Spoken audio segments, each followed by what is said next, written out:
Welcome back, everyone. It's RGR here in the fifth round. The Chiefs are approaching their actual slot, and unlike last time, they decided not to jump us. Make sure that you can hear everything well. Hopefully, we have the audio figured out. We do believe so, but want to welcome everyone back. Let us know in the chat if you're having any kind of audio issues, and we will work to address that. It's been a little bit calmer here in the fifth. No trade up. The Chiefs are in their slotted position, and we're hoping that they stay there right now. But it's been an interesting round, Dan. We've seen a lot go on here. Started with Yasir Abdullah, the outside linebacker, and came back with KJ Henry, a guy that I was hoping was going to hold on a little bit longer. But you saw big names, at least on my board, in Henry and Rush. Clayton Tune went. Cam Mitchell went later in the round. Jamie Robinson's off the board. They came back, and just recently, Kayoblu Kelly, Daniel Scott, two guys that I thought could have worked in Kansas City, have gone off the board as well. And now, Dontavian Wicks goes. As it goes through, it seems it's not the run that we thought it was going to be. Yeah, it's interesting. You have two positions really at running back and wide receiver that don't have runs right now. Like they just have some guys being kind of taken here and there, taken there. It seems like the NFL is rather down on both wide receiver and running back, or they just think that there's going to be more value there in the later rounds, and they need to go get the guys that are not going to be there later, and they can wait on wide receiver and running back. That's kind of how it feels right now to an extent. The corners have gone more so, in this area of the draft. I was pretty upset with Darius Rush going to the Colts. That's a nice pick. The Colts are having actually a really excellent draft, in my opinion. Mm-hmm. They're going to be pretty ready to at least start looking to compete relatively soon. There goes Antonio Johnson from Texas A&M, who was, I believe, our total safety 2 or 3. At least he was 2 on my board. So that's an interesting pick, all the way in the 6th round. So, or is it the 5th round? We are still in the 5th. Okay, 5th round. Never mind. So 5th round for a guy that we collectively kind of thought was in that 2nd round area. So a very interesting spot to go here. But that's the draft, right? That's the draft. We assumed that tight end was going to be like everyone go early, but I mean, we had 10 drafted, so that was still a little bit of a surprise, more than you usually see at tight end drafted. So that's good for them. But yeah, the big surprises for me right now is that wide receiver and running back are just, teams are like, we're good. And that tells you that this is exactly what everyone was talking about. They don't believe that this wide receiver class is as good as they thought. And maybe it's the running back class is not as good as a lot of people did think. Only 7 or 8 running backs have been drafted. More tight ends and running backs have gone. That's very interesting for this stage in the draft.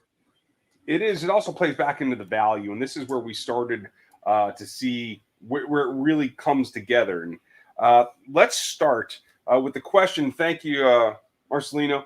A.T. Perry is still on the board. He is my highest rated wide receiver still left.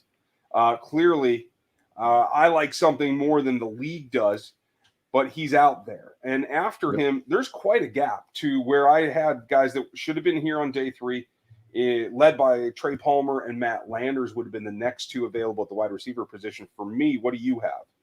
Yeah, I've got. I still have Boutte on the 4th round. I still have him there. A.T. Perry, I have the 3rd, but again, when it comes to Boutte, the film speaks to me. But I understand taking him down almost off your board with concerns. If they have more concerns based off of the interview process that I don't have, I 100% would understand moving him down.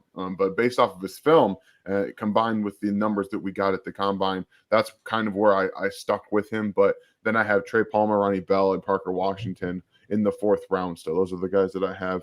And then, we still get Landers, Yosivas, Hutchinson, Jarrett, Tinsley, Nakua. Like, there's a ton of receiver names out there. And like I said, I told you right before we came on, we are going to see a wide receiver run start.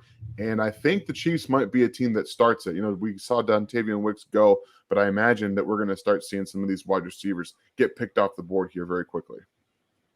Now, clearly, I like Perry more than most. He is still my top guy, and that's who I would go to right here. But if you had your druthers, who's the guy you think is the fit? Maybe not necessarily highest on your board, but at the wide receiver position, where could they go back to the well? I think Trey Palmer makes the most sense for the speed a little bit more, because he would be the 2nd fastest player on in Kansas City, right behind MVS right now. And we've seen them take a little detour from the Tyreek Hill and McCole Hardman route, where like we've got 2-4 sub 4-3 guys on our roster, and we're just going to run down the field. And it seems like they've shifted since that only a couple years ago when they thought, speed kills. And now it's more of that we have some speed, but let's work on the middle areas of the field. So I would like to add a little bit of that speed to it, something that Trey Palmer can do, not have to have guys like Sky Moore do a jet sweep motion all the time and get his quick screen touches, because I think he's a better short area and short to intermediate winner in his intermediate routes and things like that than I think Trey Palmer is right now. Trey Palmer's more of a scheme touch guy, so that would make some sense to me. When I look at explosive range to deep range metrics, those are the two longer ones here. If the Chiefs were going to add another deep threat, it is Matt Landers at the top of the remaining group, followed by A.T. Perry, and then Bryce Ford-Wheaton. He's discounted because of his drop issues, but the guys in between include Marvin Mims and Rashee Rice. So there's still that element of it, and I do think that there's still opportunities there. Beyond it, it looks like Yeshivas for me, and then coming down to Copeland and obviously Palmer, who's got the speed there as well. So there's still plenty of options at the wide receiver spot. I'm not sure that's exactly where they got to go. This feels like a free-for-all a bit for the group there. Shamari Connor caught us off guard. If you guys weren't with us live before, that was one that I had a fifth-round grade in Shamari Connor. I've gone back and reworked some of it, and I just wanted to let you guys know that not only is he Matrix 6 at the safety position, he's also in the top 10 in production, and so that makes you do feel good about that. And that's the kind of player I think we might see come up next when the Chiefs are on the clock here in a couple of picks, and that is, what did you produce while you were there, and do you have the athleticism? If you don't have the greatest film, or they can't see you becoming a starter instantly, it's about being productive in the snaps that you were given and being a good athlete to add to the overall athleticism of the team. That's kind of where I'm at. Yeah, I actually went and flipped on some of his tape so we could get a little bit better of an idea of what he does. And then when I tweeted it out, I've got 10 minutes in watching him, and he played like 5 different positions. He was free safety, he was split safety, he was slot, he was overhang linebacker, he was blitzing off the edge. So he was doing a lot of different things for them, which fits right into what Spags wants to do with the safeties. He wants to move them all around, and he wants to do everything he can. He does not have recovery speed. He gets beat deep. He's not catching up. It's just not going to happen. I watched him in the flat get kind of stacked a little bit, and then after, some receiver just continuously separates, and he does not have that recovery ability. So his best attribute as a cover man is being in zone, having that 3 to 4 yard cushion, eyes on the quarterback, trigger downhill. You see that lower half explosion, and he had a 40-inch vertical. You see that in his click and close. He does identify the ball going out quickly, and then he changes directions well enough and then gets downhill quickly. So that's definitely why they drafted him, in terms of being a versatile player. He does have that explosion downhill. He needs to work on his tackling angles. They're not good. He doesn't really understand where they're coming in, and you see it as soon as you turn it on, because he comes downhill to get in there, and then he's like, oh, you're moving over there? I'm just going to dive at your legs. That's not how you want to tackle in the NFL. You're not going to make any tackles doing that, because they're going to blow by you. So, but I understand the pick for sure. So as we look on this, we'll get to a couple of your questions, folks. If you'd like sub and hit the bell, join us here on RGR Football and Rogue Nation. You do that by becoming a member. And if you'd hit us with the super chats, it'll help us dig us out of the chat. But I do see a couple of you old souls around here understand, put some question marks before them. We'll try to get to them as well, including Mark's here. And he's got a list of players: Zach Kuntz, Andre Yeshivas, Maro Jomo. Who do you want more? Top of that list for me is Jomo. It doesn't seem that the league agrees with me or can make that projection, but that's okay. I think at this point we're getting to where you need the rotational bodies to fill in. And at this point, I'll take him on the roster and just let him come into camp and see what he can earn. Absolutely. I think that my exact list would be the exact opposite as it's written. Jomo, Yoshivash, and Kuntz. I don't think I would draft Kuntz. I'll be honest with you. I don't think I would touch him personally, but you have athlete, and all of them would technically make sense as a player to target for Kansas City, but definitely a Jomo, because they just need bodies. They need more bodies there at defensive tackle, excuse me. So yeah, I've also heard that he was experimenting playing at defensive end. So if that's something where they want to double dip and kind of use that versatility, you never really know. Yeah, I like that as well. Why are they falling? That's a good question. It's because the league doesn't think that the transition is there, that there's upside there. A couple of slightly older prospects, maybe they feel that they've reached their ceiling already. I don't agree with that, but that's a lot of reasons why teams are going to hold off until now to take a select a player that I actually have higher. Now, the other guy is Keondre Coburn, who is, I think, would be a 1B to Derek Nadi's role in this team. He's a one-tech, zero nose tackle. He does come off the ball pretty well. You could put him in there and try to not only eat some space, but get a little more pass rush. I just don't see him as a guy who's going to evolve into like a dominant pass rusher inside.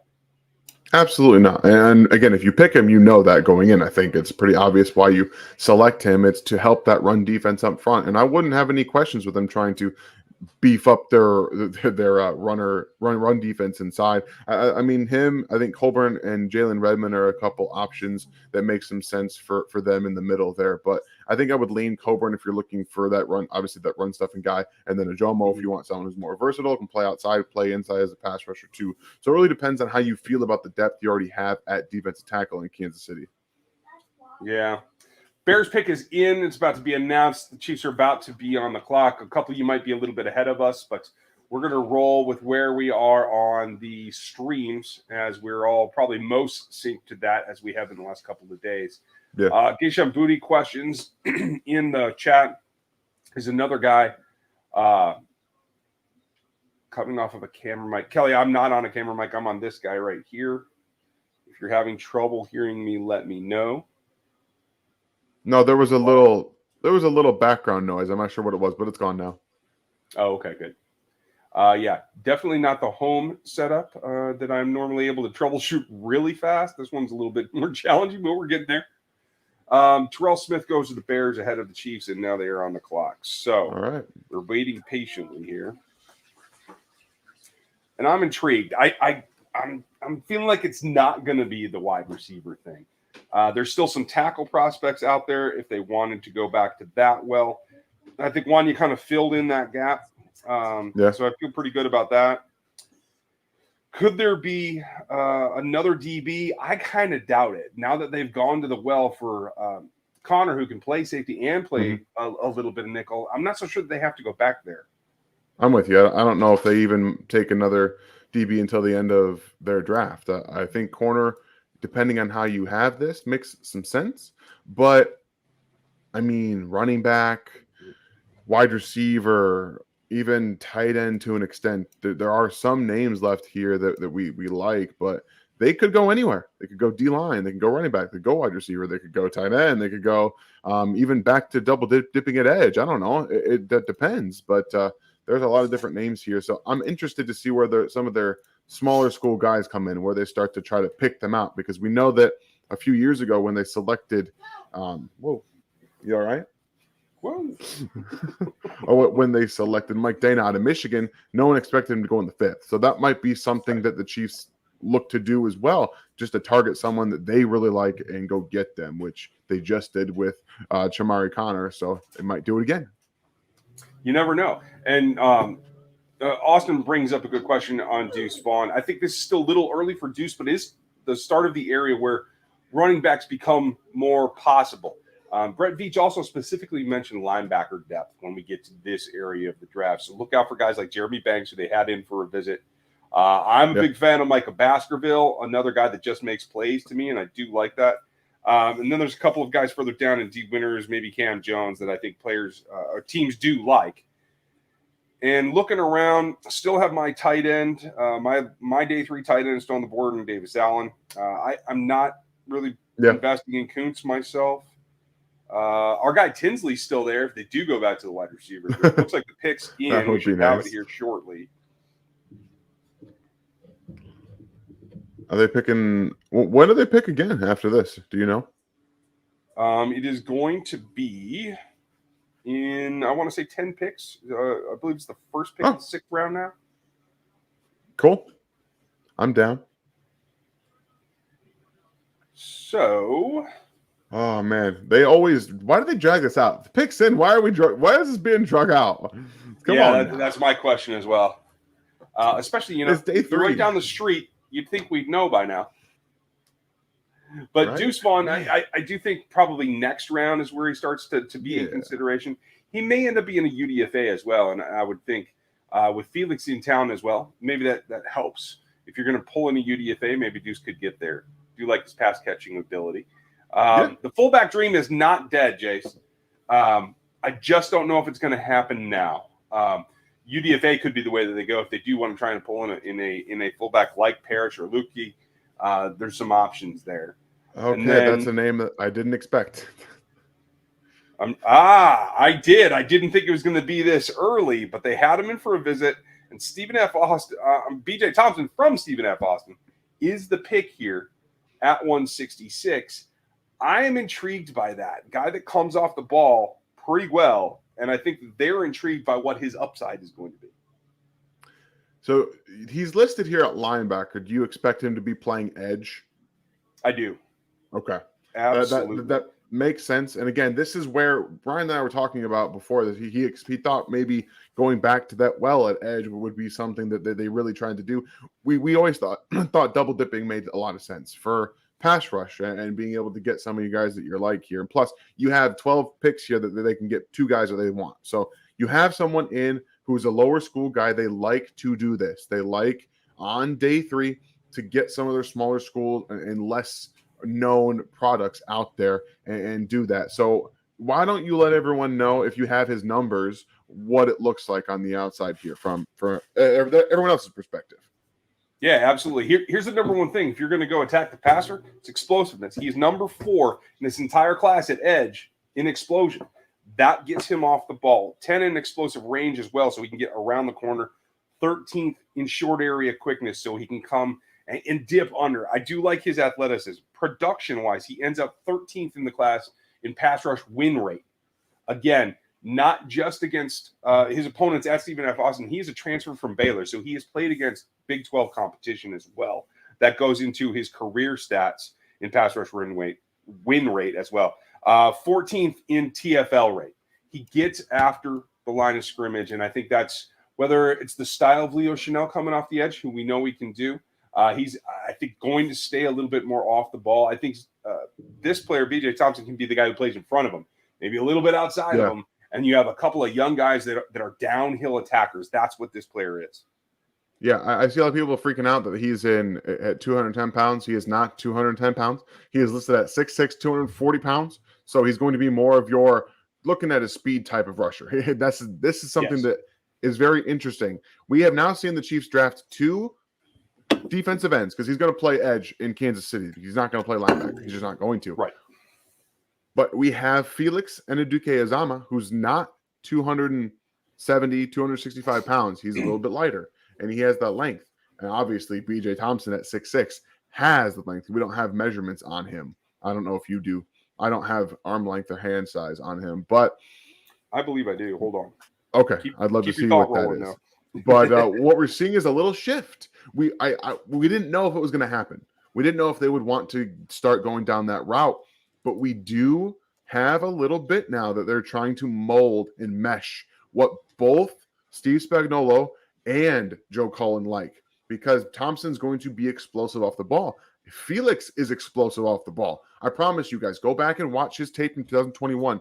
He's a different explosive player. So whatever injury he was dealing with last year did impact his explosion. And we know now from, Ryan's got the numbers on it, that BJ Thompson is an explosive player off the ball, playing at defensive end. So we have a little bit of a shift here. So I'm getting a little excited about what they could be trying to accomplish in Kansas City with a little bit more speed added to the pass rush. I like that as well. And BJ Thompson does come in at 34.5-inch arms. So he fits the mold. This is something that they feel they can work with. That's what I like to hear. 1.6 in a 10, ran a 4.6 overall. But here's the key. A 7.06 3-cone. He can get around the edges. And that's why, combined with burst, where'd he come off at? 37.5 vertical in the 10.05. So as you stack the whole edge class again, his explosiveness and his explosive range are pushing ranked 4 and 10 overall in this entire class. So very much a different feel from what we've seen before. And we've been talking for a long time, like you said, about can you sprinkle in a little edge? a 5th-round selection, nearly a 6th-round selection, that is a speed-based pass rusher now jumps into the mix that you can pepper in with all these mush rush, D-tackle, DN competitive guys. I like that change of pace and a little bit different gear that you can send at offenses. Yeah, but don't get it mixed, guys. He is a developmental prospect. This is what we talked about. This is almost like them going to get Mike Dana a few years ago. He's a projection. I think he's probably a little further along than Josh Kando was when they took him in the 5th round 2 years ago. He's got more ability, the tools, they have. No, I don't know about the hand usage, but we know the explosive ability off the ball. You can use that. The cornering ability, which we see in testing, is all you're really looking for these Stephen F. Austin guys. But again, like Brian talked about, he played at Baylor. So when you take guys who aren't getting enough playing time and then they transfer, you have to remember that they did play somewhere else first, and he may have been someone that was on more people's radar had he stayed at Baylor, but he want more playing time, so he transferred, and that's fine. So we're going to get to see where he ends up, but he might not make the roster this year. This is a day 3 selection. Don't forget. Don't get too up in arms about a day 3 selection here with the developmental guy. Yeah, I agree with you. And just to correct anything that may have been broadcast, folks, 6056. That's 6'5 3/4 at 243 at his pro day weigh-in, not 210, not even where close. Played an off-ball 3-4 outside linebacker role, stand-up pass rusher. That's why they're calling him linebacker in some of the broadcasts. He is an edge overall. He can drop. I have seen him do it. Mm-hmm. It's, again, kind of a wasted motion whenever you have a guy who's designated to play forward. You got to be special to do those drops and really be worth taking it out of the pass rush for me.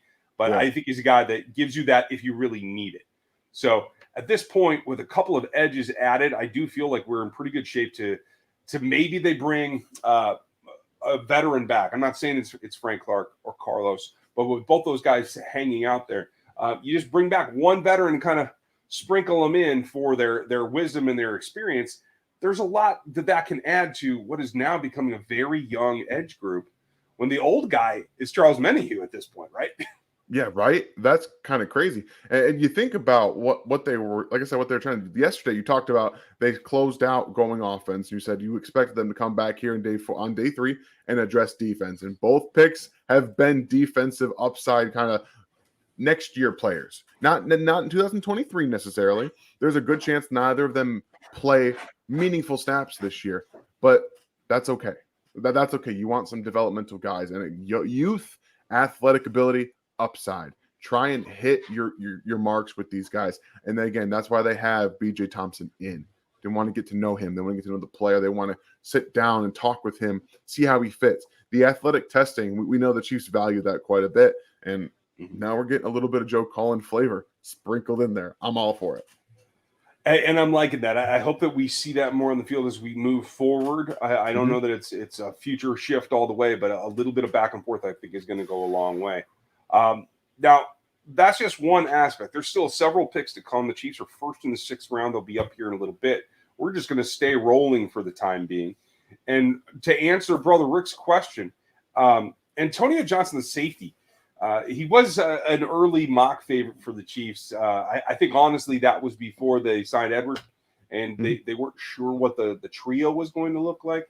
I think that's what changed that initially. But as to why he dropped, I think at the end of the day, it's about longevity, and I'm not sure the way that he plays, you can feel him progressing to the point that he's going to be a 2-contract kind of guy. He still went a lot lower than I had him, but yeah. I can't say that I know the exact reason why the league is still lower on all the safeties than I am. J.L. Skinner's still out there. Chris Smith is still out there. Did Hickman go? I don't think that he did, but he's still I don't think so. Brandon Joseph, I mean, the whole safety class is even more depressed in terms of rank evaluation than we even had it at. I even think Kayvon Merriweather's a good player, and he's out there too. Like, there's the safety class, the testing really kind of destroyed a lot of what some of these players may have gone a little bit earlier. And teams, with the way that offense is playing, that they must really feel like they have to have athletic safeties to be able to cover, to do more things, and be able to get out there and have some versatility, and they just might not feel like these safeties, this class was represented very well in the versatility department. I don't know. Fair enough. 2 third-round linebackers that I had have gone now in Popo and Toto. I thought linebacker might be the place that they look to add some depth here, and Popo is a very good athlete. So that was kind of where I thought they could go there. Jared Hall has gone. We saw Chase Brown come off while we were waiting for the Chiefs pick, and now Sim Richardson, the offensive tackle from North Carolina, has gone off the board. So I don't know that any of those players were necessarily options for the Chiefs with their next pick, but they clearly want to get now. This is the shift. We wanted well-rounded, fully startable players on day 1 and day 2. Now on day 3, it's, do you have a trait that can help this team right now? Connor's clearly his special teams and his ability to come downhill in the blitz, I feel. That's one thing. Now, bending the edge and being a speed rush is what Thompson brings to the team. What's the next aspect that they need to fill? It's speed downfield from the wide receiver position or the seam in a tight end position, because Jody's good. He's not super fast at the tight end spot. They could go big wide out slot, big slot, or a tight end there. And then there's the running back thing. Right now, CEH still in house. You're adding to Pacheco. You do need some depth there, though. Yeah, I'm interested about this development for Kansas City at the running back position, because do they go with a guy who's going to bring more pass protection? Do they go with more of a thumper? Maybe not a fast guy, but more of a thumper. I think that if they don't bring Jerick McKinnon back, they're going to have to address the pass protection department, because we saw that Jerick McKinnon was kind of invaluable down the stretch.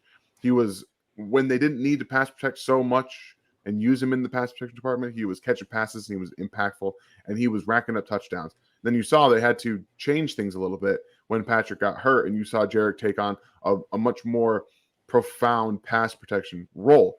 And they don't have that without him on the roster. So while I do think that the body type and the feel is the feel is lacking for Isaiah Pacheco, but the body type and the want to are all there, and the strength to physically do it. The technique is not quite there yet, and they might not feel he's comfortable and ready to do it. So you have a couple guys down here on this list. The one guy that would stick out would be a really true change of how they are drafting, and Chris Rodriguez would be a bowling ball running back that does bring that physical nature but can pass protect. So I'm interested to see where they would go in that, but I think that's the other trait that they would need at running back if they don't plan on bringing back Jerick McKinnon. Well, and there's still the home run hitter here. In the next Jerick McKinnon type is Keaton Mitchell, in my opinion, who's got the home run skills, and clearly is a lower investment here. Now, he would probably be higher on my list than Deuce by a little bit, but that doesn't mean that they're ready to take him. So it may be, again, back to what I said earlier on in the process, is value at running back comes in at UDFA. And so I'm guessing they're on phones with guys starting right about now, and we'll see what comes in. John Lemon had a good question. Is there a point where you get too many of a position? My answer is no. If you are able to select quality players, no matter what the level is, if you get to the point where there's maybe competition that you have more prospects than you have slots, it's going to be better for your roster. You're going to get to the point where they win. Fall Out Boy's on stage now. I'm enjoying that. I think they're showing this from the other night. Oh, okay. I was like, wow, did I get to see this live? And you're right. It does look like it's nighttime. So I get that one song in my head, We're Going Down Swinging. So we're going to go down swinging. We're going to keep asking your questions. Thank you. Appreciate you, Royce. Best Chiefs in the NFL channel on YouTube. Thank you. Appreciate that. Thank you. Thank you for forgiving our audio issues from earlier in the weekend. I think we have that sorted out now. Baliotropic, is that it? Got to make sure I get your name right. Baliotropic. Okay. Sorry about that. Are we going to get film reviews on all our picks? Yes. I think you had already started on Connor. We already had. Did we have Felix already? We did. I will get to Wanya when I get back home on Monday. So we're definitely going to do a review. We're going to grade all of them after the draft is over as well. We'll get to that here coming up this week. So a lot of content coming. Seth, and Gary are going to have their opinions as well. And we're going to kind of put it all back together as we all take the different angles. So a lot coming on that for sure. And thank you for your support, Bale. Sorry, man. Chris Smith has now been drafted by the Las Vegas Raiders. Oh, he had to go to Vegas too? Dang it. Okay. He will make plays. I'm just going to tell you right now. He will make plays. Ryan Owens, do you think that A.T. Perry will be there at the next spot?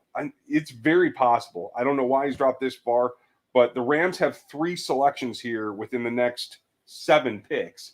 So unless the Rams are going to totally rebuild their room, which they could try to do, that's the only team that I'd worry about doing that. And then the Chiefs will be on the board at the very top with the first pick of the 6th round. And so maybe there's a chance that he makes it that far. We're going to find out. KL, what do you think of Carl Brooks? Did you get a chance to redo his film, Dan? There's not a ton of Bowling Green defense out there. So we get to do little bits of here and there. Senior out of Lansing, Michigan, funny enough, which is about an hour from where I grew up in Flint. But he's 6'3", 303 pounds. Okay? If you are drafting him, he's not playing defensive end for you. He's not. Because he's not a defensive end. He's a defensive tackle. He's just not going to be able to do that at his size. But he has leadership ability. You know, he played 48 career snaps at Bowling Green. And I think the biggest thing that he offers from what I've seen, which is not much. So I have little bits here. First step, get off. And at a defensive tackle, he's probably a little bit more athletic for a big 303-pound defensive tackle. Again, you're going to hope that if he comes in, he's going to bring a little bit more of a pass rush and a penetration element to your defense. And again, depending on how they feel about their depth, I don't know if he's a run plugger. I don't know if he's going to come in there and be like your 0, your 1 tech. He's probably more of a 3 and 4-ish type of defensive tackle who's going to be a penetrating base defensive tackle, not take a bunch of doubles on. So again, how you feel about that? If you like him rotating in on pass rush downs, he might be a little bit more of a Colin Saunders type of player early who would need to learn how to become more of a bowling ball. I mean, Colin didn't need any help with that. He kind of figured that out on his own with a little bit more of the weight gain that we saw. But technique-wise, he got much better early in his career at Kansas City at stopping those doubles and getting anchored properly. You can win with leverage. You don't have to be 330 pounds to stop double teams. You just got to play with leverage properly. You got to care. That's what it comes down to. Yeah. It's all effort at that point. Thank you, KL. We appreciate it. I like Brooks as well, but he's one of those guys that isn't, like you said, a specific fit to the standards, right? Yeah. That's why we saw Tommy Adewale fall. That's why he's falling. The fact that the league stuck with Kalijah Cansey so early still is a little bit concerning to me, because I think he could have the same explanation, as just doesn't fit a position. So he's clearly more of an experiment, but teams are going to go for it. So thank you, Kale. We appreciate your support. And you guys, thank you for all the super chats. If you guys do want to get questions here, go ahead and super chat them or hit the questions, and we'll do what we can to get to them. As the Chiefs are coming up here in another 6 picks, Payne Durham goes off the board. I know you like him. And then Eric Gray, the running back from Oklahoma, is off the board now as well. Yep. Do you guys have any favorite of the picks that we have? What is your favorite pick so far?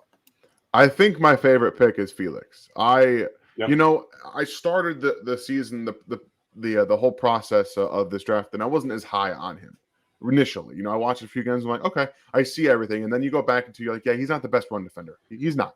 He still needs a little bit of what's the word I want to use here? Care. He needs to care a little bit more about his run defense and actually use the length and power that he has consistently to set that edge. But when you watch the different ways he sets up tackles for later in the game, that is advanced understanding of a pass rush plan that only Will Anderson in this class has, in my opinion, as a pass rusher. I think he sets his entire plan, his library of pass rush moves up for later in the game. Second best player in the draft that does that.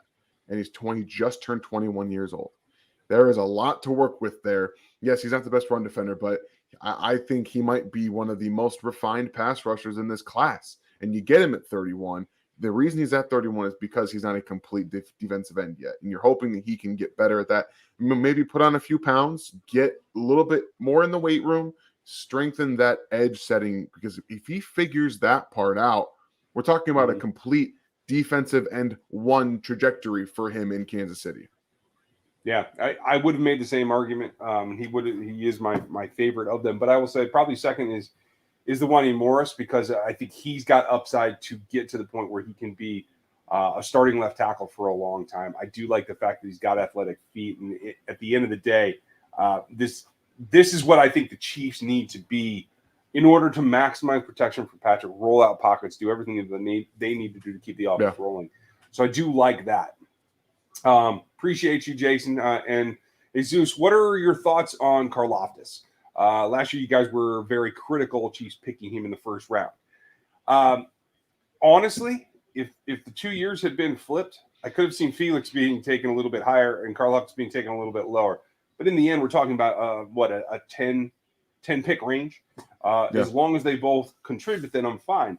Georgia actually outplayed my production estimation for him. So I'm pleasantly surprised with that.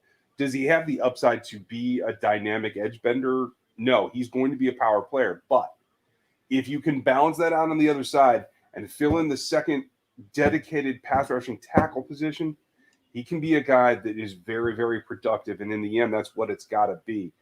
They saw a huge uptick in sacks overall for the team. That pressure percentage has to come up now too, where everybody's contributing to chasing the quarterbacks out of the pocket. That's what I'm looking for next. Yeah, so I'm going to go in and look at where I had George Karlaftis graded last year, because if I have it pulled up properly, I can give you a better idea of where he was on my board and where I was on him. Because if I remember correctly, I had George Karlaftis a little bit later graded than I did Felix. Here we go. Edge. Yeah. Okay. So I actually had them very, very closely graded. Felix would have been 5 picks ahead in terms of grade than George Karlaftis was. And that's why it's important that we look at the boards. We look at the boards because what we can be critical of the pick. I had George Karlaftis with a mid-second round grade. So we're talking about around 45 to 50 in there somewhere. And I had Felix with more of a 35 to 40. And that's really what it comes down to. And the reason he's even that high is because his pass rush acumen. And the reason Karlaftis was where he was is the floor. You knew what you were getting when you drafted George Karlaftis. He was going to be a really pretty good run defender, and then he's going to power through and get some sacks. So, I mean, I would have taken him in the second round, and I had both second round grades on these guys. Like that's what it is. And the production he got of him was pretty much what we expected in terms of. I think he was actually not as great of a run defender as I expected him to be. Early last year. So I mean, he's got some room to work there. But upside wise, I think Felix has a much higher upside than George Karlaftis does. So I would imagine that if things shake out the way that I think they will, Karlaftis will be your 2, and Felix will be your 1. But at the end of the day, it doesn't really matter. If you're feeding sacks to the other player, that's what really matters. Or to Chris Jones. Doesn't matter that much. Exactly. Be part of the whole front. And it's funny. So we both end up having Felix as a pure film grade, and then you take athleticism on top of it. George more explosive, Felix more bendy. You get the fact that that's class to class in where the relative values are. We both had Felix graded higher than Karlaftis as a straight grade. But then you look at the classes. The edge rushers last year were clearly, as a whole, well advanced over this year's edge draft class. That pulled everything up, and that elevates Karlaftis where you have to go get him earlier, whereas it allowed Felix to sit there at 31. And Nolan Smith was just before him. So a player that was a top 4 edge rusher on nearly everyone's board, top 2 on mine, fell all the way to 30, and that tells you something about the class as a whole. That's also the dynamic that only shows up on the boards, and grades can't tell you that. All the athleticism can't tell you that, because you got to compare class to class, to player. That's where the boards are the most important part of that evaluation. Is this the Chiefs? Oh, this is the only Chiefs channel that I watch. Awesome. I appreciate that. That means you're a glutton for punishment from the actual ones that the Chiefs employs. Mitch comes to mind. Yes, Mitch should. When you have inside information, you're inside the organization, you get to say things and know things that I don't have to know. And I appreciate that from them as well, because I find things out that way as well. What's the position, Tyler asks, that you think will be picked next by the Chiefs, Dan? I think it's going to be wide receiver. They just double dipped at defensive end. I think they're double dipping at wide receiver next. I'm going to say tackle or wide receiver, but I think both those are still in play here for the last 3 picks. Unfortunately, the Rams went and took the guy that I was first thinking just now, and Warren McClendon, the tackle from Georgia, is now off the board. Now, maybe with Wanye on board, maybe that takes care of it, and you see a starter swing battle there, but you have 3 tackles. Maybe the Chiefs are out on that and they go back. Beal went a couple of minutes ago. He would have been an alternative to Thompson, so very similar kind of player. McClendon was a guy that I think is going to develop, so that kind of takes that off. So I will lean towards wide receiver with you now after that development. Knowing that Carter Warren's gone as well. And let's see, there's still Earl Bostic, Rock Chalk, I'm just saying. And then you have the 2 total wild cards the Chiefs could be looking at here. But again, the Rams have 3 picks here in this 4-pick span. We're going to have to see what they do first. But you still have out there Trevor Reed from Louisville and Jake Witt from, Northern Michigan, right? Yeah. 2 elite tackle athletes who don't have a clue what they're doing. They're almost built from scratch. They have foundational athleticism, and that's it. So I think you're going to be able to maybe make an investment there in another round for the Chiefs and maybe get somebody that you really think has phenom potential to rise in the next couple of years. That's what this is all about, man. Day 3 is fun, even for us who don't get for me. I don't know everyone that's going to get drafted, but it's fun to see where the Chiefs do a lot of their work. Last year, most of the guys that got drafted on day 3, maybe all of us didn't know. But guess what? By the end of last season, we all knew who they were, and they contributed. So I'm pretty confident in the homework that they do on these players. Jeremy Jones has a good question. With the Commanders picking edge so heavy, would you take a flyer on Chase Young if he is cut? Absolutely. I got to see his medicals. I got to put him in the room, and I got to see what he can do, because it's a former defensive player, rookie of the year, that obviously has some health concerns. But if you can square those away or give him time to do so, that can pay off in spades. So I would definitely bring him in and take a long, hard look at him. Sean Taft, Ryan's time to shine. Fullback is next. I like it. Thanks, Sean. I appreciate you hanging in there with me, buddy. Dwayne asked, do you think that the D can be top 10 this season the way that they've drafted? I'm not there yet. I'm hoping they can be top half and hit 16 plus. Yeah, that's how we're looking. I mean, that's what we consistently say. I think they could be 12. I think 12 is a good number to shoot for. I think this defense last year was the best that Patrick Mahomes ever had. And the 2 years that we can say that he had his best defenses, they won a Super Bowl. So I think that this defense this year has a chance to be as good, if not better, than any defense he's had. That should tell you how we feel about our chances there. Yeah, fair point. All right, let's see what the Rams do at 175. Irritating. Okay. I'm disappointed to see this. This is taking value for the Los Angeles Rams. They're going up front. They got McClendon now at right tackle. They've got Davis Allen that can help block and catches everything. He is going to be helpful to the quarterback. Not just this one, but the next one and the next one, because it may take a while out there. This is going to be intriguing. Dang it. I like that kid. So, hey, we are live with you here. So that's yeah, right? You guys get to see our live reaction of other teams just taking the players we don't want them to. The Rams clearly have been looking at my board and watching this channel for quite a while, because they're all over what I would have been doing here. So, Cody, thank you. How do you feel about the diversity of the styles in the D-line? Could we go to a 3-4 with Amenihue, Jones, GK, and the linebackers? It is a possibility. And I think I don't know that you're going to include that, as a 15% of the snaps or anything like that. But if you get a matchup that you feel that's the best way to go, you do have the personnel. It's just about practice time and being able to install the defense correctly. I don't think they're going to go that far. I think it's going to be more of a drop 8 like pull a defensive lineman out rather than run a true 3-4. I think it'll still be only 2 linebackers on there so that you can get more DBs on the field. I think that's probably the way that they probably lean. I'd be interested to see them kind of hopefully try to mix it in a little bit, because I'm going to go say this again. They drafted Leo Chanel in the 3rd round last year. That's too high for a Sam-only player. It's too high. That's a 10, 15 snap a game player that you're underutilizing, in my opinion.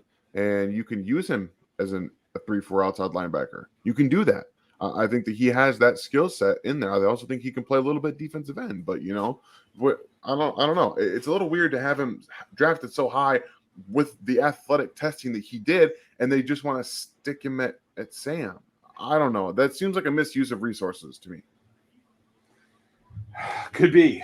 I don't know what's going on inside the building, and particularly inside the room, what that curve looks like. We'll hear more about it as time goes on, I assure you. But John Lemon's question, if you could choose one selection from this Chiefs class as a sure thing, who would it be? Who has the best chance to be a quote-unquote sure thing, Dan? Sure thing.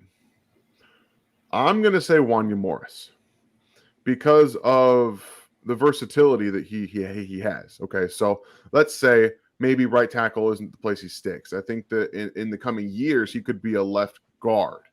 I think he has that type of athletic versatility. And when it comes to sure things, I mean, you never really know. If Felix never develops that ability to stop the run, he's a 3rd down situational pass rusher. And I mean, that's cool. I like starters, though. I like guys that can play every down. I don't know if I would call that a sure thing. So I think Wanya Morris has the ability to not only start day one at right tackle next to his ex-teammate. I think that's a lot of fun, and I think that he might have the best chance of being the right tackle day one. And this, just imagine this Chiefs offensive line going from Orlando Brown and Andrew Wiley, who again, Andrew Wiley outplayed himself. He did. And now he earned another contract with Washington. So hats off to him. Sorry about that. Being able to do what he was able to do. They got younger, athletic. I don't know. I think Wanya Morris is close as close right now to a sure thing that they would have. But again, we're talking about like 35% sure thing. It's never real that guarantee of a sure thing in the draft. Yeah, DC Hawk, we're working on pronunciations, man. Still draft weekend. We're going to get there. I know it's Wanye. I'm trying to remember to say that. We're going to get it straightened out. Unfortunately, they just dashed some of our hopes that they were going to go running back because Evan Hull is now an Indianapolis Colt. Guys, the Colts need to stop having a good draft. That's irritating. It's Chris Ballard. What are you going to do? It's funny that here in the last half of this round, we've started to see a lot of guys that we thought would be great Chiefs fits on this day are now starting to fall in succession, unfortunately. Chiefs are on the clock here in another 2 minutes because the Rams are 3 minutes left on their clock right now. So it's coming up here quick. We're going to try to get a couple more questions in before the Chiefs actually select. So got that one. Thank you, John. Andy, Chiefs fan from Ireland. Love you guys. Thanks. Hello to everyone in Ireland. Hope you all are doing well there. The Chiefs traded down, by the way. Oh, did they just trade out? Dang it. I was looking for a selection there, Kansas City. Where did they go back to? Let me try and pull it up here.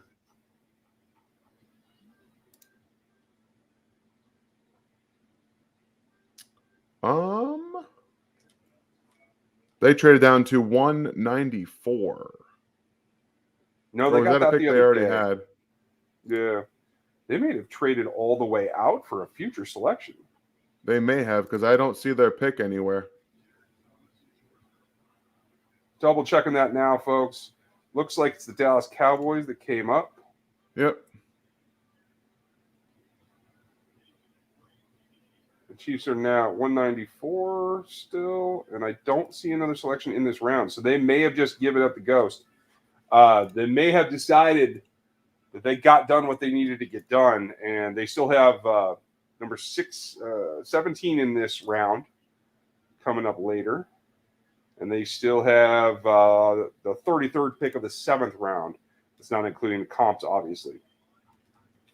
So with Dallas on the clock, hopefully we get a little bit of information here. Yeah, that'd be nice. Yeah, we're not even getting like a trade. So they sent 178 to Dallas for next year's 5th round pick from Dallas. So they recouped the 5th round that they gave up earlier to get Connor. And they moved out of this one here. Okay, I can understand that, especially if they're going wide receiver and the run has not like really happened, if that's what they want to do and trade out. I get it. Also, Puka Nacua went to the Rams. Looks like they got themselves another one of our guys. Well, I like him. I was just trying to say, he's already there. He already plays there. I can see his name. I see his face, and I can't. The receiver that plays for the Rams. Like I'm just drawing a complete blank. That one. It'll come to you. So it looks like the Chiefs are still going to make 2 selections here. They may be just consolidating, and what that tells me, they've accomplished their goals, and they didn't feel like they had to take, if it is a running back or a wide receiver, that they didn't feel that they had to do that here. So they're happy to move back, recoup that 5th. Go ahead. Cooper Kupp, yes. Eastern Washington, it's Cooper Kupp, yes. That's kind of who Puka reminds me of a little bit. So, well, cheers to everyone in Ireland. I wanted to finish saying that. I hope you guys are doing well over there. Jeremy Olsen is there, big running back available that could consistently convert 3rd and 4th downs. His name's Derek Parrish, and he's actually a defensive end that plays fullback. Honestly, the guys that are kind of plunging here, I still like Kenny. I wouldn't call him a big back. Chris Rodriguez is probably the biggest bulldozer right now, don't you think, Dan? Yeah, that's the bulldozer. He's the big back that's going to convert those 3rd and shorts and get you in the end zone on 3rd and 1 or pass protect and things like that. He does not have great hands. He does not have a ton of explosiveness. I know that he was one of the leaders in like missed tackles forced last year. That is a fake number for him. He does not have that much elusivity. He doesn't play with it. He plays not like that. So a little different. Let's get to Dallas. What do you guys think of Rashee Rice? I think upside is upside. I like what he's bringing to the offense, Dan. Yeah, so I have Rashee Rice and Jonathan Mingo with the exact same grade on my final list, which tells you, I had about a 3rd or 2nd on them, depending on how you value that. I had Jaden Reed with just a smidge higher than both of them. So you can imagine my chagrin when Jaden Reed went in the 2nd round. But Rashee Rice, I did his film and a lot of his evaluation before I learned about his injury. So I think I wrote frustratingly inconsistent because you see moments where maybe his foot's feeling better and he's able to explode off the ball and run a nice route. And you see times where he just doesn't do any of that. And that was a little frustrating. So again, he's got tons of upside. And then when you go back to 2021, you watch him, like, okay, you see the explosion. It matches the combine. 2022 does not match the combine to me. It did not match what he was able to do, but 2021 did. And the one thing that even through his injury that he did, the hands are there. The ball tracking, the high pointing, the ability, a body adjustment in the air is. I posted a clip today where he's playing against Ja'Cory Bennett, who was traded up for in the early 4th round today, out of Maryland. He is being physically, held by Bennett and underthrown football. He stacks Bennett up the right side of the sideline. He's looking for the football, and his quarterback throws it underneath and low, so back to his right side. So if he's looking for the football, it's back here. Okay, so he has to stop, turn around, readjust to the football while getting held. He gets it, he tracks it, and he high points it. That's what he brings right now. Everything else is still a work in progress. Routes, consistency, yak stuff, it's all there, but it's inconsistent. You see it in spurts. So it's a bit high for me to draft him, but apparently he threw with Patrick Mahomes in Texas as well. And we didn't know that, but Mahomes loved him. So that has a little bit of a selling factor as well. I think it has to. When you're at SMU, you're in Dallas. It's pretty Yeah. easy to get over to TCU. It's not very far away. So I think that's a sneaky good way to do it. And again, we've had kind of a sneaky pre-draft ramble for the Chiefs, but hey, more power to them. Cody, I agree. I still think Perry would be great. I'm not sure what's going on with him. If it were up to me and Brett Coleman, he would have been drafted on day 2. I am pretty sure of that. Stuart, cheers to you guys in the UK. Glad you're on with it and enjoying it. I hope it's fun. Absolutely. What's next, as it's hard to predict the Chiefs at the moment. You are absolutely right. Didn't expect them to trade out because that's basically surrendering the rest of the draft. If you have selections you want to make, moving down doesn't make a whole lot of sense unless you're really concerned about that 5th-round pick next year that you wanted to recoup from the Dallas Cowboys. Cheers to Jerry for giving it back, but I don't know that I would have made a beeline for that one. Yeah. No. It's interesting.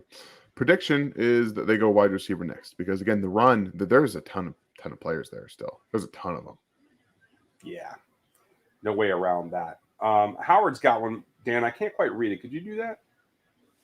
Thanks, Ryan, Dan, for the team and for all your work. Appreciate the super chat, Howard. Best Chiefs coverage out there. Thank you so much. This tip is a long time coming. Well, thank you very much. Always love the show of support, just being here. So being able to support monetarily is always appreciated. Never expected. You guys are fantastic. Thank you so much. Absolutely. It is just kind to make sure that everybody's on with us. I hope that it's enjoyable. That's the whole point. Especially when you guys deal with when I do make mistakes, either pronunciation or plug an audio into the right socket. You got to make sure that I get that done too. Somebody's got to watch me. I can't be allowed to roam. I shall be right back with my camera. Awesome. Tactics, thank you. Be honest. Where does Veach rank since 2018? I think Bean is up there. I think Veach is up there. I'll still argue that Chris Ballard's up there in terms of drafting. Obviously, his quarterback antics have not worked out, but I'd put Brett Veach in the top 3. That's pretty clear to me. There's always that discussion of, is it John Lynch? Is it Kyle Shanahan in San Francisco? They were obviously a very good group. And then in just like the last season or two, it's been Howie Roseman. Can you go all the way back to 2018? Probably. So there's your top 5 teams. Brett Veach, Andy Reid are clearly in the mix of it. So thank you, Tactics. Appreciate you. And thank you, Howard. Austin, I missed yours. Sorry about that. Is there a one tack or a nose tack that you would like to see them take today or as a UDFA? Coburn's the number 1 on my board in terms of a 0. Trying to think of who else I like. Would you put DJ Dale at 0? Oh, it's Jared Clark for me. That's who it is. Oh, yeah.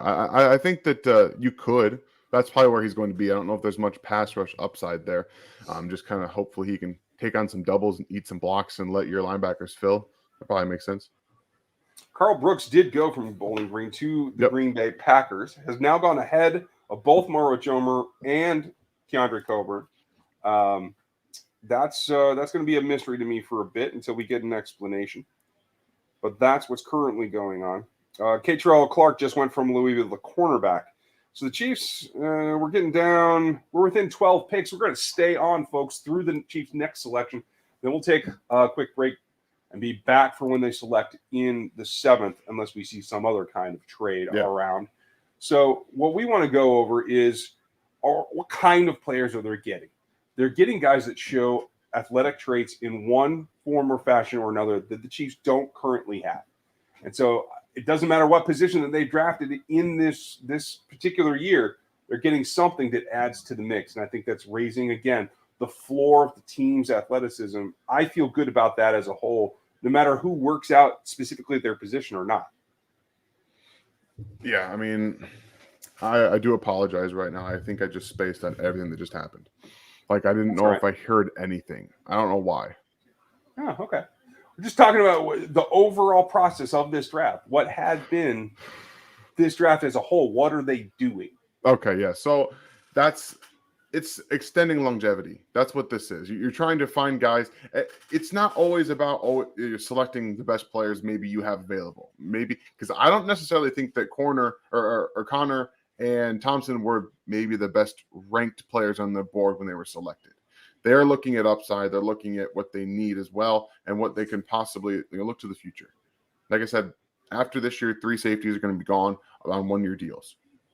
That makes Connor a little bit more understandable. You look for a safety to come in 2024 and play a little bit more. So right now they are trying to fill out future depth because they expect to have some players no longer on the roster next year, and they got their 3 guys I think that they think should start and compete for starting spots now. And then right now it's all just throwing stuff at a wall and see what you can get to stick for 2 years from now.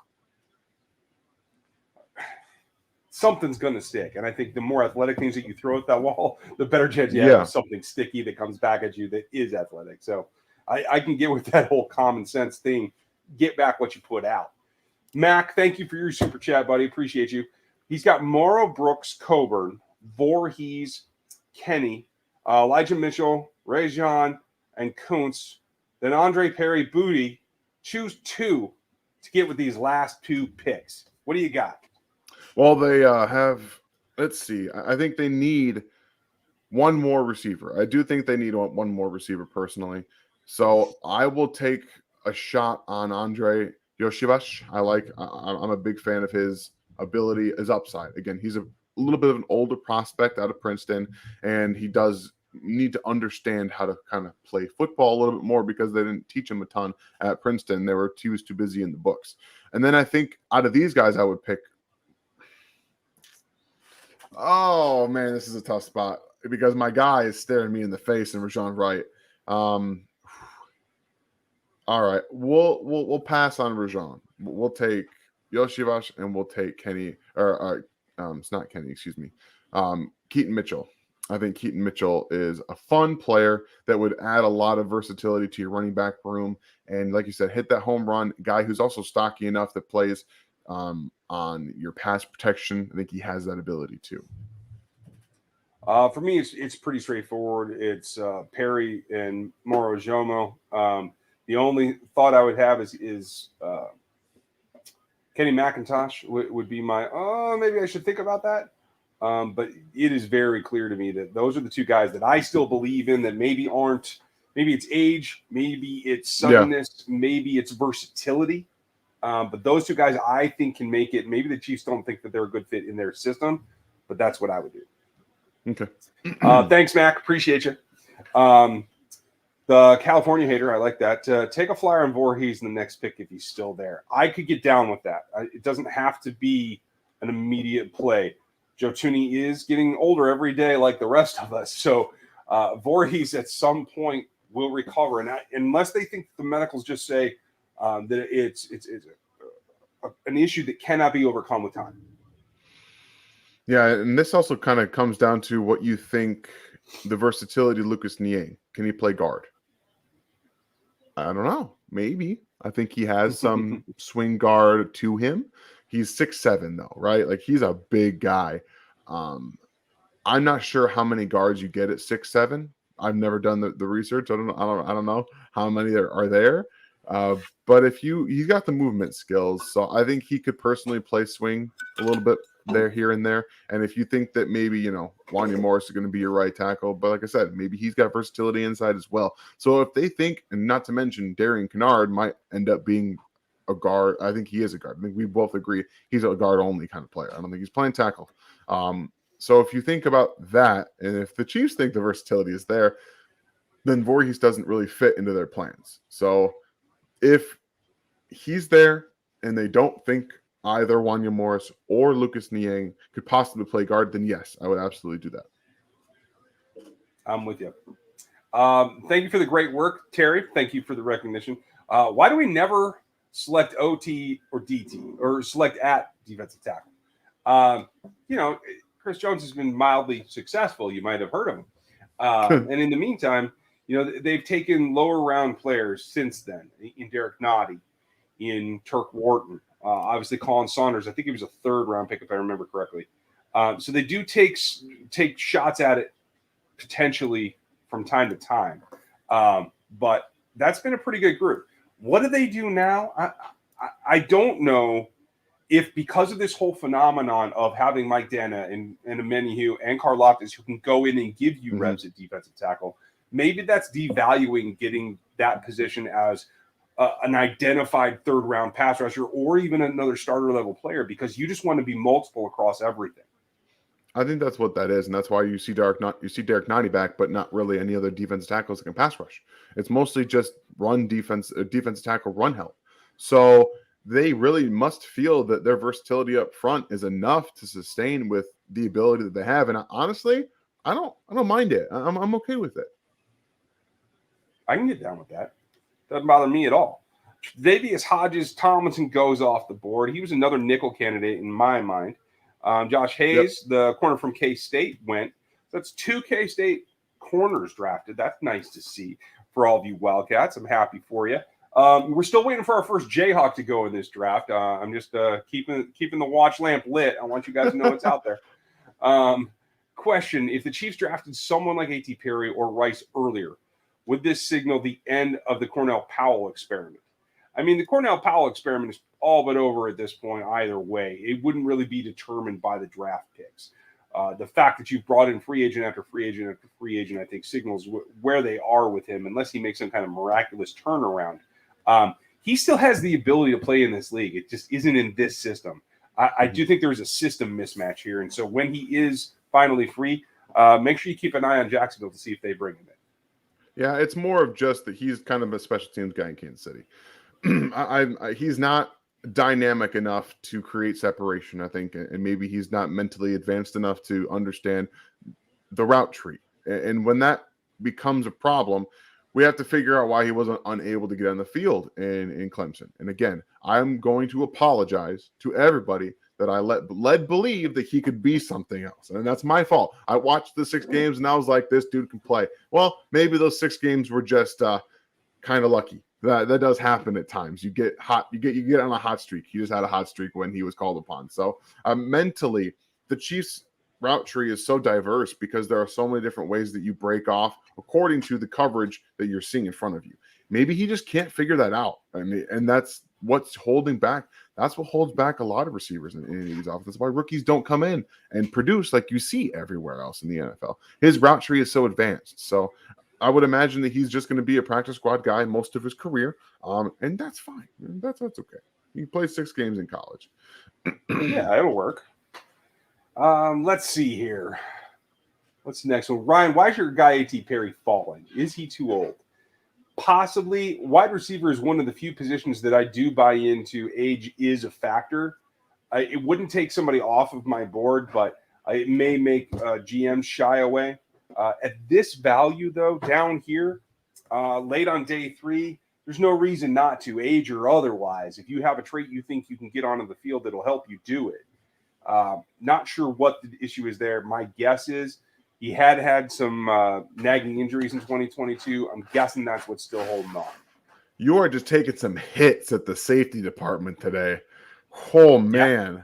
What happened now? Skinner went to the Broncos, and Christopher Smith goes to the Raiders. Wow. I'll be back tomorrow. I'm so upset. Oh, man. Oh, that's wrong. To have them both land in the West just pisses me off. I was like, oh, man. I'm not going to get over that one very easily. You shouldn't get over either of them very easily. They both go in division. They're going to show highlights of Skinner whooping people right now, too, and it's going to make me angry. All right, fine. Man. Whatever. All I'm saying is, Shamari, you better pan out, or I'm going to have something to say for a while. Teddy, thank you for your super chat. Appreciate you, buddy. Voorhees has to be the next pick, right? Ultimate stash for 25 when they make a decision on Trey versus Tooney. It's a super easy investment at this level of the draft. But again, only thing that matters in this is the medicals. If there is any kind of degenerative anything in the cartilage, in the meniscus, I believe it was an ACL tear, but I don't know how clean it was. We don't know if there's nerve damage associated. There's all kinds of things that you have to scratch off the list. So it is purely based on medicals for me. If he can recover, then good to go. put him on the roster and stash him. If not, and the fact that he's fallen all the way to here might be a negative indication about what teams feel about his medical recovery ability. We're going to find out. Yeah, it's tough. Thanks, Teddy. His tape is fun, but again, you gotta question that stuff. And if he's fallen this far, teams know something. Yeah, and this is. I'm not going to melt down. I'm calmer than you are. I'm channeling Lebowski now. We're just going to put, in fact, yeah. I can't say anything from that movie. Never mind. All done. Thank you, Teddy. Appreciate you. Trevor Hall, what UDFAs are you taking shots on? Deuce Vaughn would be number one. I don't know if Jared Clark's going to go. The Coastal Carolina, like very, very little experience, raw dude, but size that you can bank on. I would definitely take a chance on him. Stephen Gilmore, the corner for me from Marshall, easily bringing him in as a nickel option just to see what he can bring because he's fiery and I love it. Anybody else off the top of your head, Dan? I don't know if Braden Willis is going to go, a tight end from Oklahoma. He's a guy that I, when I'm watching Oklahoma tape, I'm like, hey, he makes some plays here and there. I would bring him in as UDFA. I don't think, even though I want him to, I don't know if Mitchell Tinsley's going to get drafted. I would bring Mitchell Tinsley in a heartbeat. Max Dugan as well as a UDFA because I don't think he's going to get drafted personally. And if he does, I mean, we'll kind of see. But the heart and the running style, running ability that he brings is different. Maybe you can coach up some of his mechanical issues.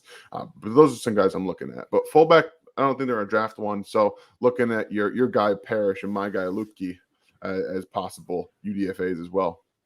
There we go. I'm going to share this with you guys just because I'm going to have some fun with it. Okay. Not my best day. I'm going to be honest. So what I've had to do is take all the guys that I'm scratching off. Obviously, I was pretty upset about Yaya Diaby. Let me make sure I get that up there for you. Yes. It's pretty mild compared to where I am on this right now. If I get it in the stream, there we go. And maybe I even have to go to this. So Yaya's in red because I was mad. I am absolutely furious and jealous about these two safeties. So they're in green on my board now because the dang Raiders and Broncos took them. Just beside myself with that one. Very, very upset. Another UDFA easily, although I think he still has a chance to go. It's just that the safety position is so depressed right here. I like what Brandon Joseph brings. He might be a strong safety, only almost nickel backer type, but I do like what he brings to the game. Wanted to highlight him. There's Jared Clark, who I had pretty low with Dante Stills as well. The tackles, the developmental tackles, Bostic, Trevor Reed, and Jake Witt. I would take any of those guys at UDFA, absolutely. In fact, that may be why the Chiefs felt that they could trade back out for a fifth round and resecure next year because maybe they have some deals done with these guys. If they get to the UDFA level, that maybe they're comfortable coming into Kansas City and they already have agreements. That does happen from time to time, and I'd be very, very open to that concept, I have to say. Yeah, Bostic has had a few good reps against Felix. Against FAU. So they played Kansas. I thought he did pretty well at times. So you've got some things on tape that show athletically he can at least be a developmental prospect to tackle. Yeah. Thank you, Trevor. Jackson, do you guys think that since they haven't taken any DCs that they feel confident in their ability to bring back Chris Jones? That's a very good way to look at it. And I absolutely hope that you're correct, Dan. Does that fill you with confidence? It gives me more confidence. Yeah, they haven't tried to go out and address their defensive tackle need at pass rush.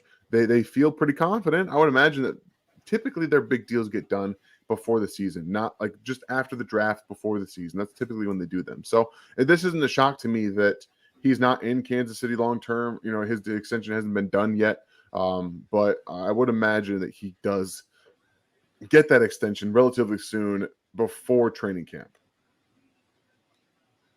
I hope so. I think it's going to be right on the cusp of training camp, but I think that is kind of like the spark that has a tendency to kick guys into gear to get it done. Going to go back to our next question, and then Ryan's going to have a meltdown. Thank you, Jayhawk. DC Jayhawk, you were right. I'm not going to melt completely. I'm not going to go into full Lebowski mode, but I'm getting there. I know this is early to say, but could this be one of our worst drafts in the Veach era? Not at all. I think it could be arguably one of the better. Is it going to surpass the last two? Probably not. Just the general feeling I have right now, I don't see that happening. But this is nowhere near the Breland Speaks year or the first season. That was his first season. Was that okay? Then it was year 2. It was the Hardman draft the next year, right? Yeah. So I feel like this one's more solid. I think it's less risk than either of those drafts. And I think there's a possibility for these guys to play a long time for Kansas City. Last year the Chiefs were at the craps table, and they were on a heater. Everything was coming up what they were calling hard 8s, 7s, everything. They were just rolling the dice, and we got another one here. You can't compare the drafts that are going to happen to that heater. It's almost impossible to be able to do that year to year to year. This has been a very good draft. It's been a good draft, and we'll find out how good it is in the next couple of years. And that's why we try. Last year I was really upset. You saw my visible frustration with the Chiefs after the first round pick in George Karlaftis. But we have to be a little bit better about how we react to it, because initial thoughts, they can betray you at times. You may not like some of the picks. You may have wanted them to do something else. But at the end of the day, we have to kind of wait and see how they all turn out. I think right now they've got a lot of guys that will bring a certain floor, but you see upside at almost every single pick that they've drafted. And that's a good thing to see. Guys that come in with a certain floor, but also have the ability to get better. I won't argue with you at all as I cough away here on mute. Excuse me. I feel actually pretty solid about this, Dub Freak. Yeah, let's see how it pans out. And honestly, we're going to know here in the coming couple of months about how we're going to feel about it off the get-go. Is it going to be a ton? But hey, couple of updates here. Who's recently gone off is Parker Washington and Jalen Duncan both went off. Two guys that I thought could have been drafted in Kansas City here on late today.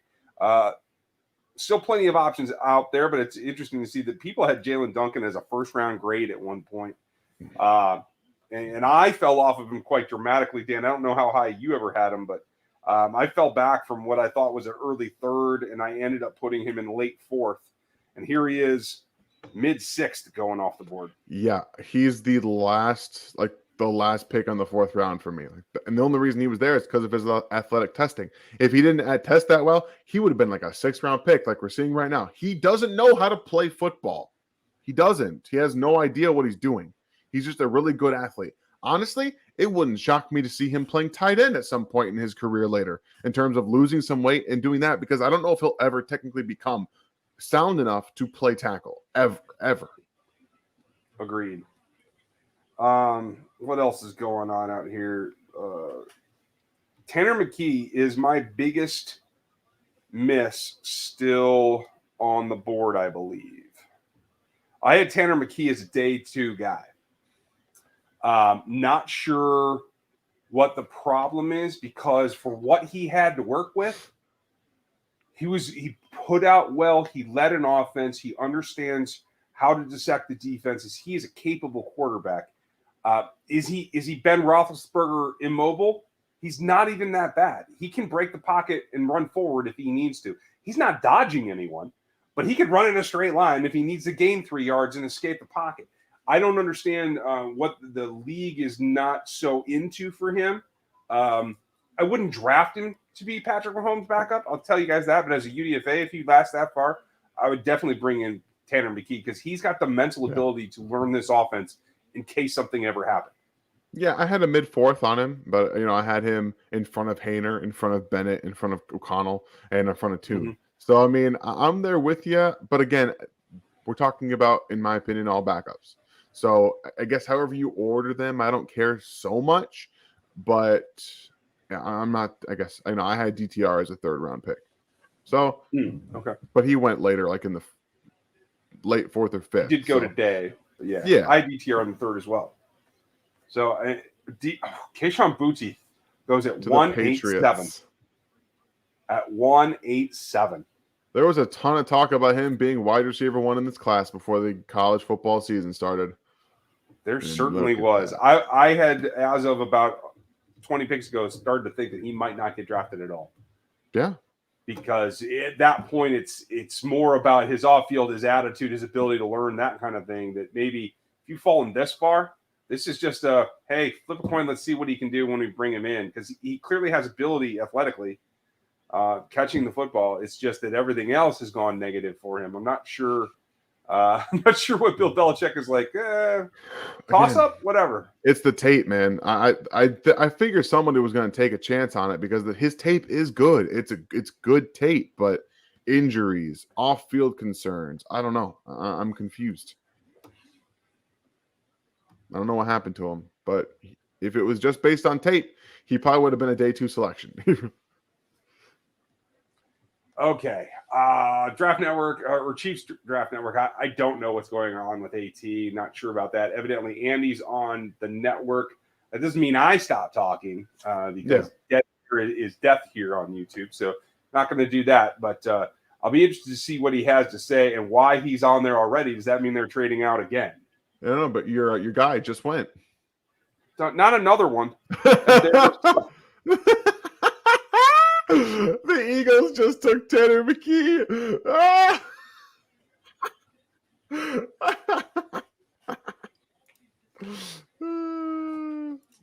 Okay, well. Ryan is furious. Day 3 has not been fun today. Dang it. Okay. Oh, man. And to the Eagles. Yeah. If Jalen Hurts stubs his toe, he will come in and run that offense. I guarantee you. Will he be able to run? No. But he will be able to run the offense. Oh. This is just, I don't know. Tyler, I don't know. Maybe somebody's listening to me somewhere. I doubt it's Howie Roseman. I'll tell you that. It's interesting that we are seeing Andy Reid right now talking on NFL Network. It's very interesting. That's all I'll say.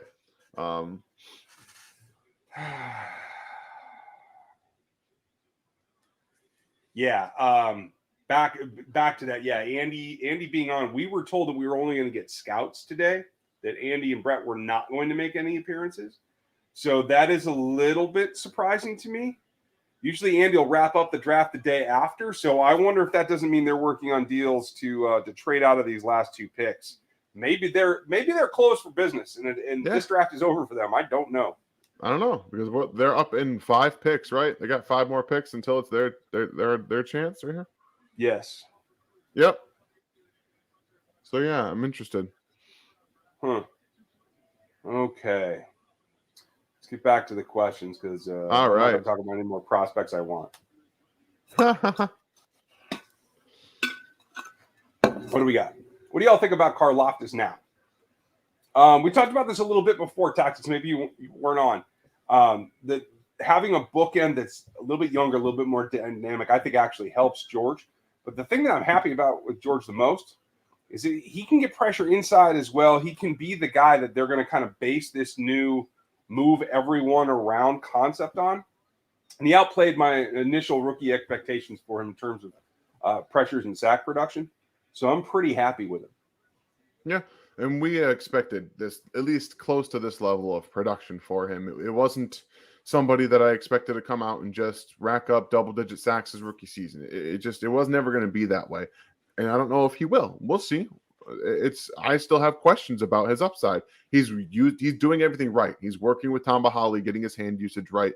So everything that he's working on right now are things that he's needed to work on since he came out. So that's always the hope that he can get better and continue to grow as a pass rusher, because I think his floor, like we mentioned, is good. It's a good NFL defensive end. And that's fine, but the upside needed a little bit of work. Athletically, not necessarily the same type of player as like a Felix and a Duke Ozama, but that's why he is what he is, and that's why the Chiefs kind of complimented him with Felix, is because they do complete each other. They give each other a little bit of a different flavor. So I'm excited to see what he can do this year with a better defensive end off the right-hand side or left-hand side, whatever they play.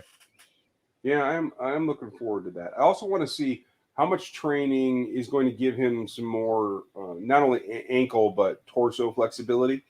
If he can develop some of that, I think he understands how to use it. He's just never had that ability before. If he could develop some of that, I think that could take his game in a new dimension as well. So let's cross our fingers there. Tyler, we love hearing your voice. Sorry, especially if I'm shouting in frustration. You never know, man.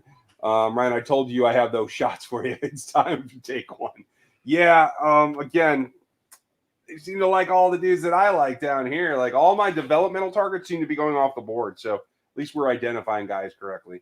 How did you all feel about the DeAndre Swift trade? I missed the details on it. Did you catch it, Dan?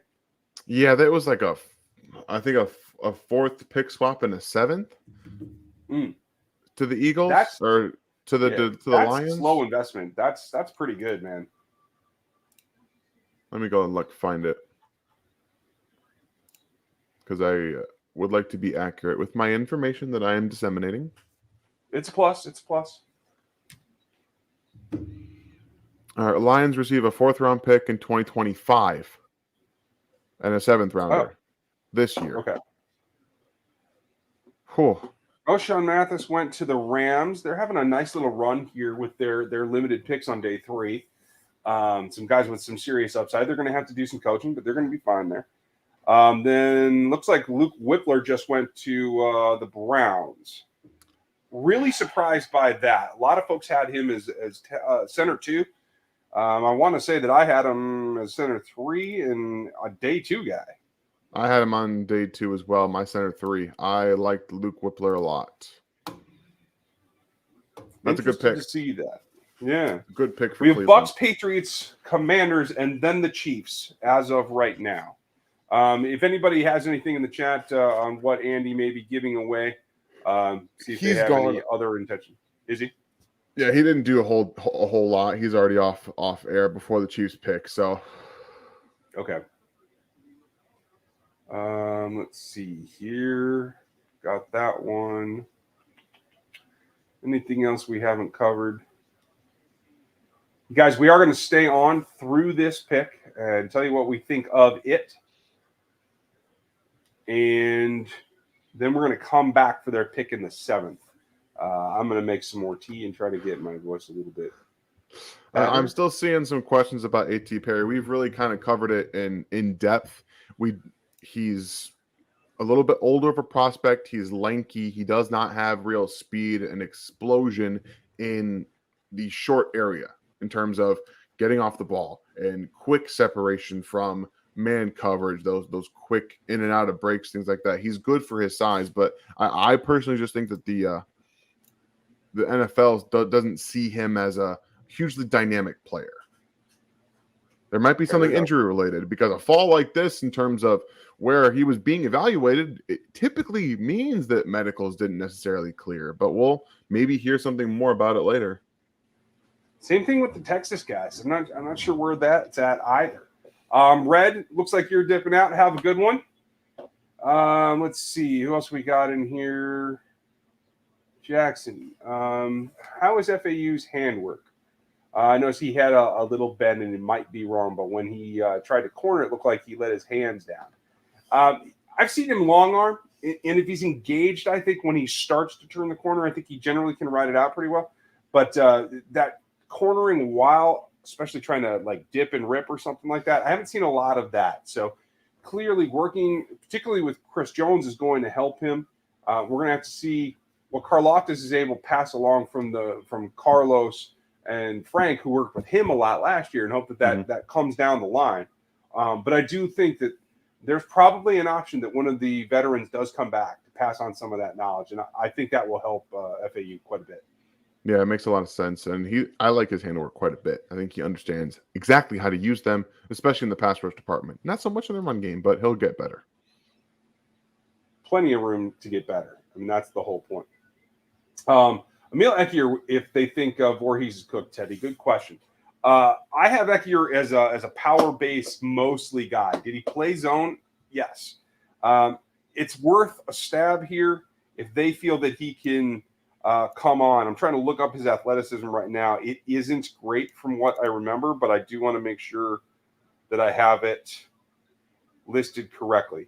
Ekier came in at 602 and 314. Number 4 in clean pocket percentage. That's impressive. And held up the same in pressures per pressure allowed. That's pretty solid as well. But athletically, he's matrix 39 on the offensive line. That's a little too far out for what I think Andy Reid and Andy Hick are looking for. I will put it to your expertise on that because I did not watch it. No? Okay. Gotcha. The Patriots now have drafted a kicker and a punter, by the way. Oh, my Lord. On purpose? On purpose. Oh, and there goes Trey Palmer. To the Bucks. Did they trade up? I don't think so. I think they were there. I just neglected to watch them closely enough as they stole another player I like. Okay, fine. If that's how it's going to be, people, we're going to have to keep winning rings. So Ekier, just to revisit, I think it would be a long shot, but certainly nothing about his eval that says you can't do it. Okay, it was after Whippler. Okay, I got you. Yes. I'm tracking. You're on it.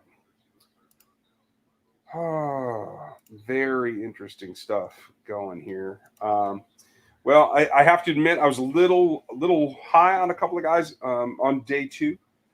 Day 3, I seem to be hitting on all cylinders, so I'm feeling pretty good about that. Now, if we could just keep all of my guy picks from going to the rest of the AFC West, that would be great. Not sure how I can pull that off, but I'll be pretty upset if my guy Ronnie Bell goes right now. I'm a big Ronnie Bell fan, so I would love to see him in Kansas City. Good special teams player. I think he's going to be like a wide receiver 3 or 4 in the NFL. But I'm a big old fan. Washington is now on the clock though. 1 pick before the Chiefs. Here we go. Yeah, it is about to be on. Let's get to the rest of the questions before the pick is made. Little Caddy said, Ryan, are you old enough to remember John Alt? I have, and have either of you watched his son Joe for next year? Yes, Little Caddy, I am old enough to remember him. John Alt was still in town when I became a Chiefs fan.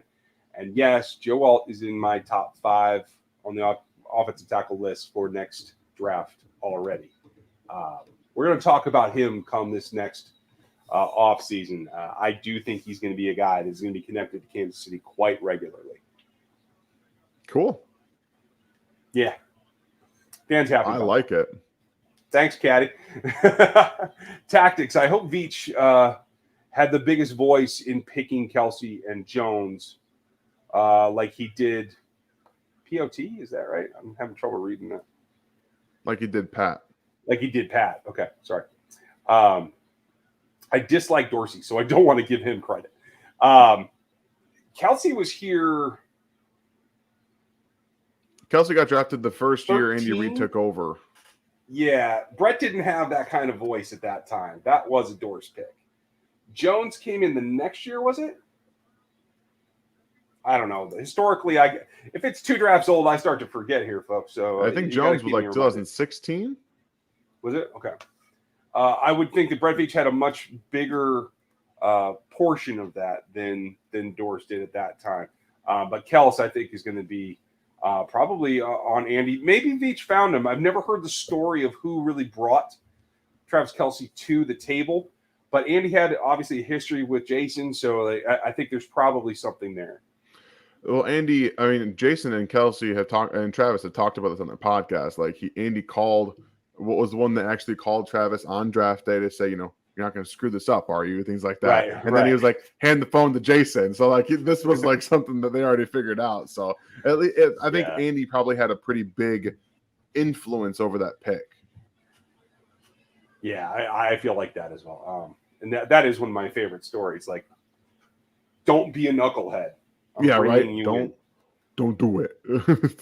So the Bucks added some good athleticism. They're showing it here on ESPN. Clyde Cansey wouldn't have taken him there, but you come back with Cody Mock and you end up with Yaya. Now I got to pull for somebody that plays in Tampa Bay, and I don't like doing that either. No, don't pull for him. Just don't do it. He's still my guy. No, I understand. So you can pull for him. Don't pull for the team. As long as he does well, that's all that matters. Right. I want Yaya to go off, never get to Mahomes, but get to other people, and I want the Bucks to just go on a losing streak of all losing streaks. I mean, Tom's not there anymore, so I mean, that's all right. You brought him in; it's their fault. Somebody's got to pay the price. Yeah. Okay. All right. Okay. Cost us a Lombardi. Somebody's got to pay the price. That's just the way it is. No, I understand. So we've had the pick in here for Washington for forever. It's been in forever. Please give us the pick so we can see who the Chiefs are going to select at 194. Excuse me. Whew. Always with the waiting. Dan, I've got something funky going on with StreamYard. I can no longer select or star messages. What? Yeah. Oh, that's awesome. Good job, StreamYard. Yeah, you're going to have to do that for me, I think. I'm not sure. Chris Rodriguez is the pick to the Commanders. Okay. That's so interesting. Cool. Let's see what the Chiefs do now. I'm very interested by that pick in Washington, to be completely honest with you. But I'm a big Brian Robinson fan, personally. And I wonder how much EB wanted Chris Rodriguez there, because Robinson may not be the fastest guy in the world, but good athlete, good vision, can run guys over too. I think he's a good pass protection back as well, and they have a complement with Antonio Gibson. So I'm interested. A little bit of an interesting pick for me. Again, a guy who I had an end of the 5th round grade on. Just at this point, you can kind of plug and play these running backs wherever you need them to. So, yeah. In the end, what has EB gotten? He's gotten Ricky Stromberg in the 3rd. All right, here we go. He's gotten Braden Daniels. I like that. So he's reinforcing his front. Now he's got Rodriguez to take some pressure off of what they have there. Did you see the Chiefs make a selection? Is that what you're saying? They're doing it right now. Okay, pick is in, folks. Gut says it's not one of my guys.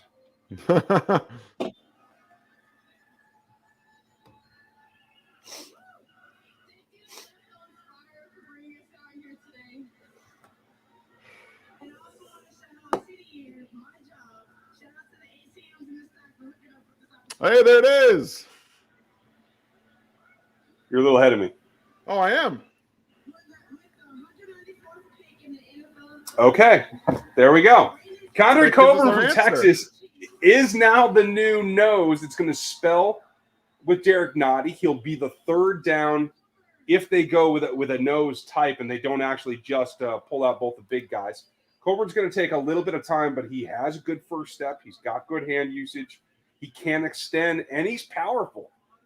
Surprised he was here, but hey, got a nice drop to him. So what do you think, Dan?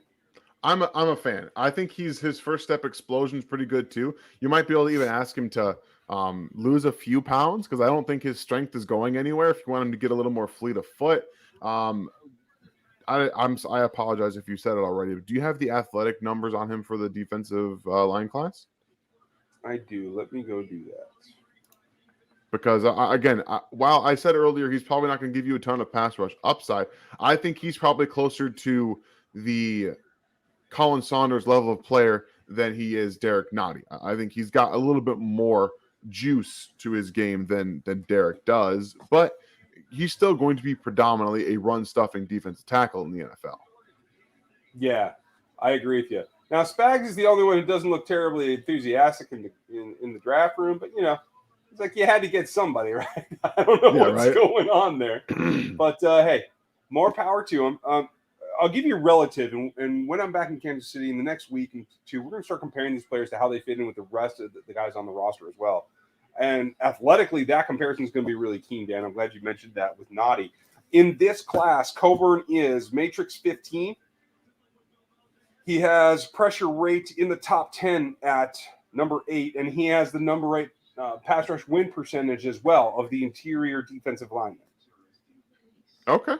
It's good. I like it. Again, there's a little bit of upside there for a pass rush, but I think at the end of the day, he's going to be a nice addition with a not even just as a double a double taker. He can take doubles, but he's also got quick enough hands that he can get off of blocks one-on-one and make plays in the backfield. So there's some upside there, but he's probably going to start as a rotational defensive tackle. And I like this. I like this pick. I like it quite a bit because next year he could be your starting defensive tackle next to Chris Jones.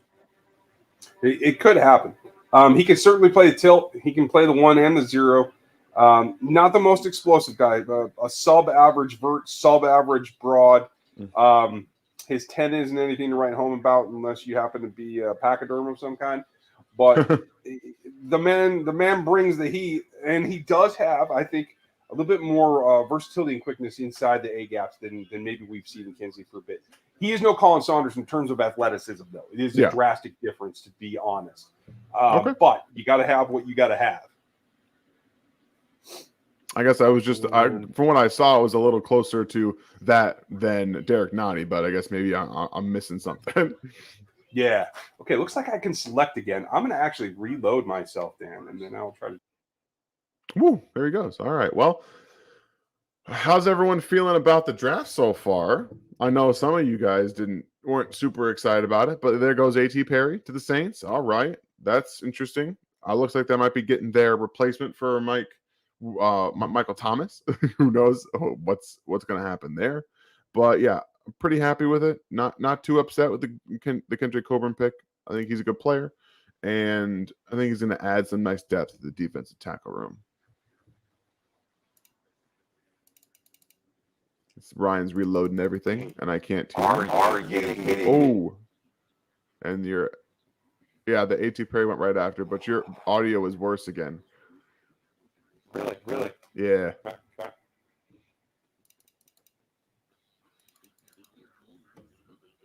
Scratchy and echoey.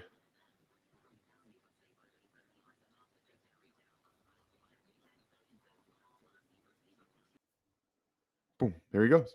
I know some people are upset with, nothing special, but I think that this could be a pretty good draft class. And at the end of the day, the Chiefs probably didn't need a ton of upgrades total at some positions. So you get some depth pieces, some good NFL starters out of a draft like this, and that's what you're hoping maybe hit on some of them at all. But yeah, I'm okay with it. I like what they did. Still able to add some picks next year, and at the end of the day, just I think it's a pretty solid draft class. I like the draft class. I think I was just overriding this mic. Excuse me, folks. I was a little bit fired up. To watch AT go off the board just as I step away, not my favorite thing to see. But Coburn, I think, serves a purpose, and I do think that he'll be able to bolster that group. We've just been talking about defensive line here for quite a bit, and I think that's a decent, solid pick. Why Mauro Jones not there, I can't tell you. A.T. Perry, they clearly did not have on their radar as I did. So it doesn't look like they're going to double dip. They have one more pick remaining as of right now. And I think what we'll do is at this point, we'll ask you guys to like and sub and hit everything you can. Go check out the store if you want some of the gear. We would appreciate that. But we're going to step away for a little bit. I'm going to drink something, try to check to see if there's any of my guys left that don't play for another team in the AFC West right now.